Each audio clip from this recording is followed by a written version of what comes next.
Apa sih isomer itu? Kalian ada yang tahu nggak? By the way, sebelumnya kenalin, saya Rosya Ramadhani akan membahas tentang kebingungan kalian. Pernahkah Anda berlibur ke perdesaan? Gimana? Seger banget kan? Beda banget dengan udara kota yang bikin kita sesek. Pasti yang membedakan udara kota dan desa. Pernahkah kalian bertanya-tanya, mengapa di kota banyak asap dan dari mana asalnya? Cus, kita bahas. Pembakaran bensin pada kendaraan bermotor menghasilkan polutan yang mencemari lingkungan. Contohnya CO, dan lainnya. Lalu juga ada asap pabrik berbahan baku batu bara yang berbahaya bagi lingkungan dan kesehatan. Asap mengandung sulfur yang mengakibatkan hujan asam. Ada dua jenis pembakaran hidrokarbon. Pertama, pembakaran sempurna yang menghasilkan karbon dioksida dan uap air. Kedua, pembakaran tidak sempurna akan menghasilkan karbon monoksida dan air. Nah, reaksi pembakaran tidak sempurna inilah yang menghasilkan polusi udara dikarenakan kurangnya oksigen untuk membakar bahan bakar sebelumnya menjadi karbon dioksida dan uap air.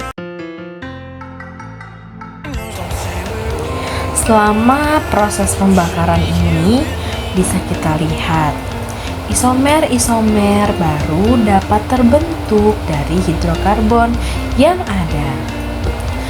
Nah, beberapa jenis isomer ini bersifat sangat reaktif dan dapat bereaksi dengan senyawa lain di udara, membentuk polutan yang berbahaya yang menghasilkan hujan asam tersebut.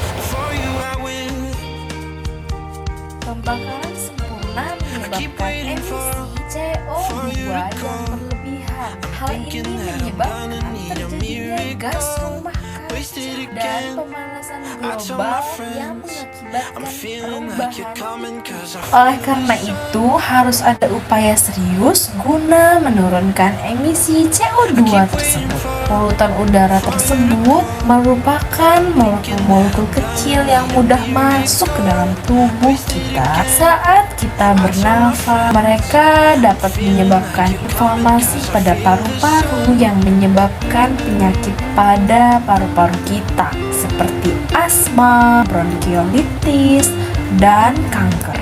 Asap kendaraan dan asap pabrik-pabrik yang mengandung berbagai jenis polutan, termasuk hidrokarbon tak terbakar, karbon monoksida, nitrogen oksida, dan partikulat.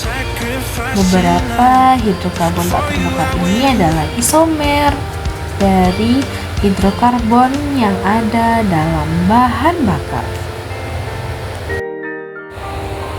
Mengapa isomer penting dalam konteks polusi udara? Ini dikarenakan toksisitas yang berbeda, di mana isomer yang berbeda dapat memiliki tingkat toksisitas yang sangat berbeda pula. Lalu, reaktivitas yang berbeda, di mana isomer yang berbeda dapat memiliki reaktivitas yang berbeda sehingga dapat bereaksi dengan senyawa lain di udara untuk membentuk polutan baru. Lalu, waktu paruh yang berbeda, di mana isomer sendiri yang berbeda dapat memiliki waktu paruh yang berbeda di atmosfer, sehingga beberapa isomer dapat bertahan lebih lama dan luas.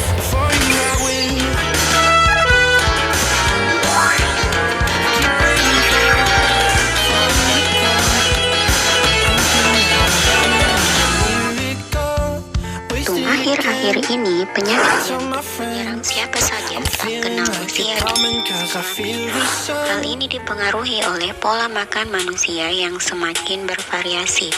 Nah, salah satu penyebab terjadinya penyakit jantung karena tingginya kadar kolesterol jahat dalam tubuh manusia. Kolesterol jahat ini akan menempel di dinding pembuluh darah sehingga pembuluh darah akan menjadi menebal, menyempit, dan akhirnya pecah atau robek. Jika pembuluh darah pecah terjadi di jantung, maka akan menyebabkan serangan jantung.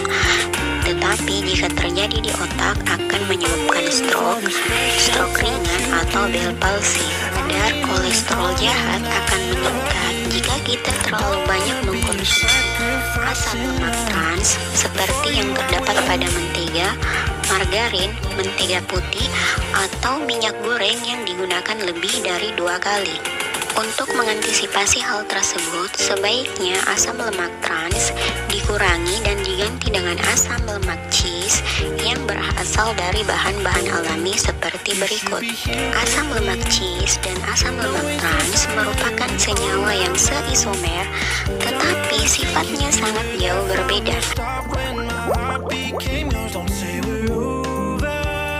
Hei, perhatikan, apakah kamu dapat melihat perbedaan antara dua molekul ini? Kamu bisa mempost video ini jika kamu ingin menemukannya. Kedua molekul ini sebenarnya terlihat sama, namun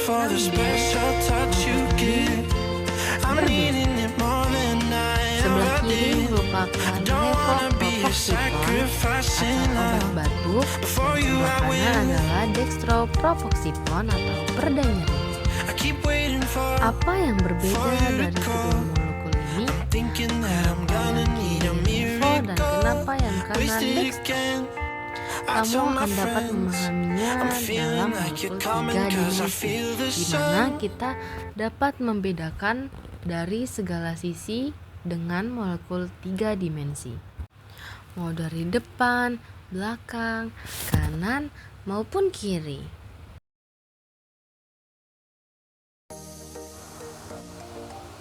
Nah, pada isomer struktural, ini adalah jenis isomer di mana atom-atom disusun dengan cara yang berbeda meskipun memiliki rumus molekul yang sama. Ada beberapa tipe isomer struktur. Nah, di sini kita mempunyai isomer rangka, di mana dia berbeda dalam pengaturan rangka karbon. Misalnya ini adalah butana yang memiliki 2 isomer, yaitu butana lurus dan isobutana yang bercabang.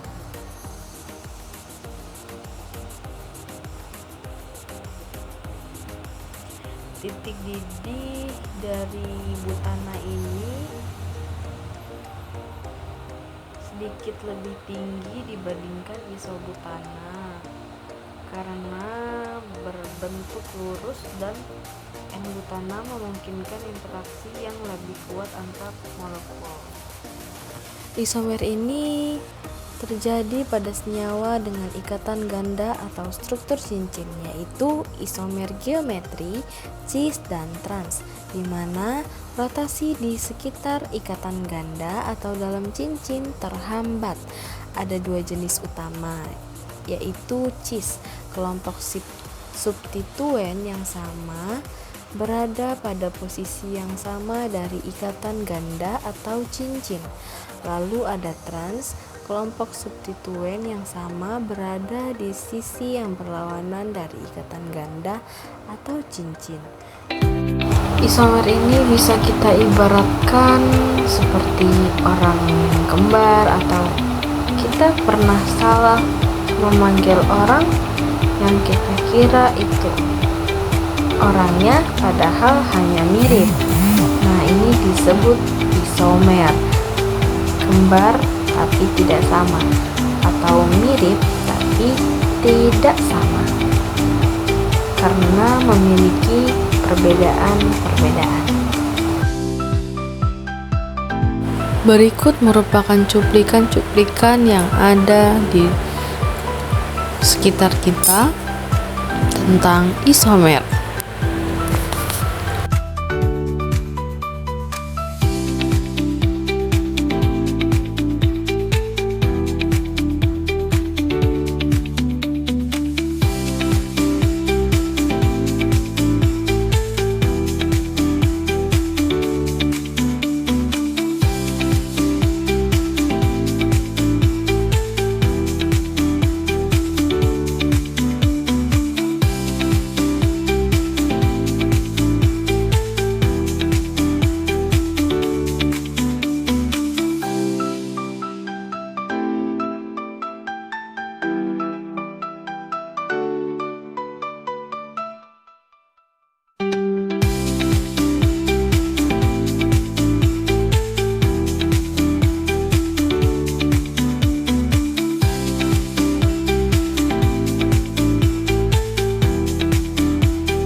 Isomer dapat dibagi menjadi dua kelompok besar, yaitu isomer struktur dan isomer ruang. Isomer struktur memiliki perbedaan dalam urutan atom-atom penyusunnya, sedangkan isomer ruang memiliki perbedaan dalam penyusun 3 dimensi atom-atomnya. Perbedaan struktur ini terdapat terjadi karena adanya perbedaan dalam kerangka karbon, posisi gugus fungsi, atau susunan atom dalam ruang.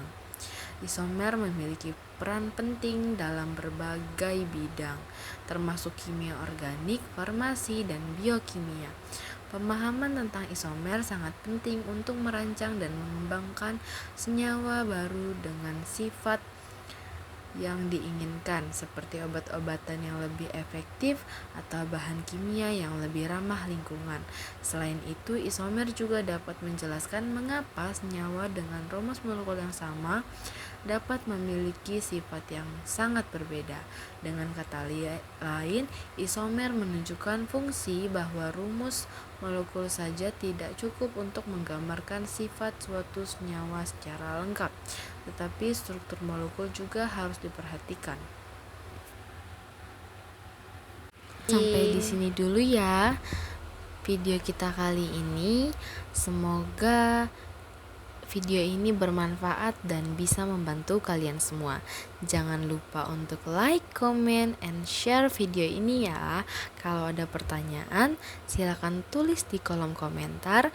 Dan jangan lupa untuk subscribe channel ini supaya kamu gak ketinggalan video-video menarik lainnya. Sampai jumpa di video selanjutnya. Oh iya, satu lagi, jangan ragu untuk mencoba hal baru dan terus belajar. Ingat, setiap langkah kecil yang kita ambil akan membawa kita menuju kesuksesan. Terima kasih sudah menonton video ini.